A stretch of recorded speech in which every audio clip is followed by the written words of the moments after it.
Le flash d'information locale, présenté par Laura Sahin. Bonjour à tous et bienvenue dans votre journal d'information. Nous sommes le lundi 30 septembre et voici les titres de votre édition. À Marseille, hier, une manifestation était organisée en soutien à la Palestine et au peuple libanais. Plusieurs centaines de personnes ont marché entre la porte d'Aix et la préfecture pour demander un cessez-le-feu immédiat et dénoncer, je cite, l'impunité d'Israël. Un deuxième ressortissant français a été tué hier lors de frappes israéliennes. 2 morts et 4 blessés ont été victimes d'une fusillade samedi soir dans une salle associative du quartier des Iris dans le 14e arrondissement de Marseille. Les hommes âgés entre 24 et 29 ans pourraient avoir fait l'objet d'un règlement de compte sur fond de narcotrafic. Ils étaient nombreux hier matin à participer à la marche blanche en mémoire d'Andy, l'infirmier fauché il y a 8 jours par un chauffard dans le 13e arrondissement. Le rassemblement qui avait débuté à l'hôtel de ville d'Allo s'est terminé par un lâcher de colombes à l'école de Piédautry où avait été scolarisé le jeune homme. Écoutez la réaction des femmes et des hommes venus l'honorer, dont le maire d'Allo, Lionel Decala, qui s'est confié au micro de Magali Barthès. Oui, une marche blanche ce dimanche à Allo d'une grande dignité. Plus de 2000 participants qui ont rendu hommage à Andy, qui a disparu il y a de ça un peu plus d'une semaine, dans des circonstances tragiques, tué sur la route un dimanche matin, alors qu'il allait prendre son service d'infirmier à la clinique Beauregard à Marseille, fauché par un chauffeur multirécidiviste, sans permis, en excès de vitesse, sous alcool, sous drogue. C'est plus possible de tolérer des choses pareilles, de voir ceux qui travaillent, qui se lèvent tôt le week-end pour aider leurs prochains, être fauchés de la sorte de la part de délinquants multirécidivistes, j'espère, et c'était un peu le sens du message à la famille ce dimanche, que sa disparition ne se restera pas sans conséquences. C'était un ami de travail et moi je suis apprentie dans l'hôpital où il travaillait à Beauregard et j'ai commencé à travailler. Mon premier jour c'était avec lui, il m'a formée, il m'a encadrée. J'ai eu l'occasion de retravailler avec lui aux urgences là où il travaillait.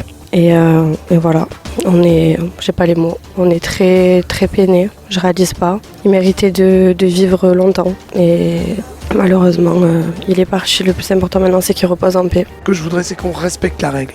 Voilà, qu'on respecte les gens, qu'on fasse pas n'importe quoi. Et même si c'est nos enfants, quand on les éduque, qu'on donne l'exemple et qu'on fasse attention à ce qu'on leur implique dans la vie, qu'on fasse attention à ce qu'ils conduisent bien. Quand on est sous, quand on a fait la fête, eh bien on prend pas la voiture, on reste chez soi, ou on reste dans la voiture, on dort et on attend que ça aille mieux le lendemain et comme ça tout le monde sera content. Ce que je voulais dire sur les récidivistes, il faut qu'on les punisse. Voilà. C'est trop facile. On ne peut pas lever la vie à des enfants. Aujourd'hui, moi, quand j'ai appris ça la semaine dernière, ça a gâché mon week-end, ça a gâché ma semaine. Mais le gamin qui est parti, ça a gâché la vie de ses parents, ça a gâché sa vie.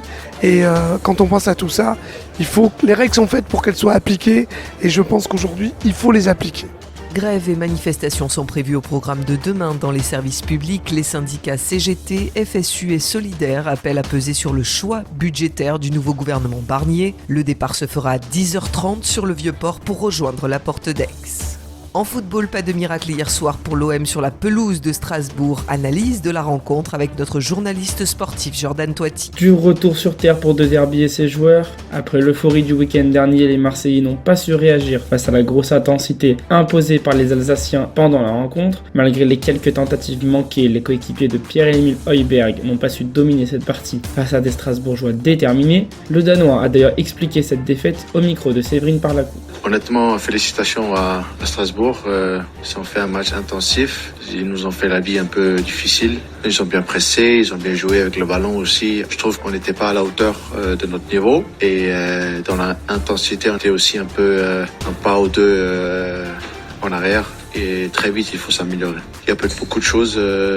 Ça qu'on a vu sur le terrain, c'est toujours la vérité. Et très vite, on doit changer de rythme, changer d'intensité. Et on doit encore aller chercher les points comme on a fait jusqu'à maintenant. L'OM reste 3e du classement à 3 unités de Paris et Monaco. Prochain match vendredi à domicile face à Angers. Vous pouvez d'ailleurs retrouver l'équipe de Sport Club qui reviendra sur ce match dès demain à 17h sur Radio JM. La météo aujourd'hui est de 16 degrés ce matin et jusqu'à 23 degrés cet après-midi sur notre belle cité phocéenne. Elsa Charbit reçoit à 13h le maire de Marseille, Benoît Payan. Ne manquez pas le rendez-vous politique de la semaine sur le 90.5. Vous venez d'écouter le flash d'information locale, présenté par Laura Sahin.